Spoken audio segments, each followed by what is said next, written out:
Waalaikumsalam warahmatullahi wabarakatuh. Soalan dari saudara Alif yang bertanya, adakah terdapat perbezaan antara infak, sedekah dan wakaf?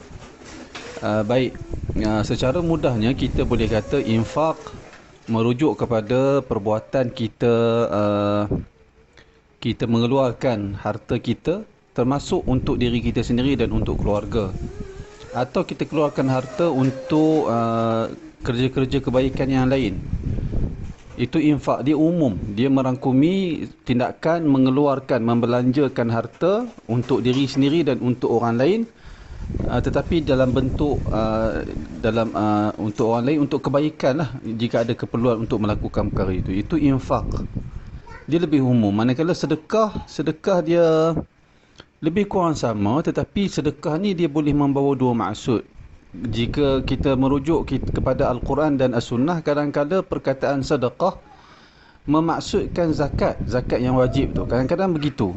Sebagai contoh, dalam surah At-Taubah, ketika Allah Ta'ala menyebut tentang asnaf zakat, Allah Ta'ala sebut innamas sadaqatu lil fuqara, sehingga ke akhir ayat. Hanya saja sedekah itu merujuk kepada zakat yang wajib. Kadang-kadang sedekah itu membawa maksud sedekah sunat. Jadi kita kena tengok konteks ayat, apa dia maksudkan. Tetapi sedekah ni biasanya dia merujuk kepada zakat wajib ataupun sedekah sunat. Dia maksud begitu. Manakala infak, sedekah ni yang saya faham, sedekah ni berada di bawah infak lah.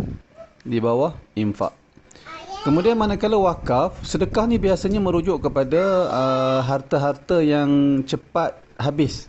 Wang, makanan dan seumpamanya. Manakala wakaf biasanya merujuk kepada kita menyerahkan pemilikan sesuatu barang, dan barang itu manfaat dia kekal lama.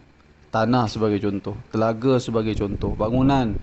Itu merujuk kepada wakaf. Merujuk kepada wakaf. Sedekah ni biasa bila kita keluarkan, dia akan habis. Kita beri kepada seorang, biasanya dia akan habislah, itu sedekah.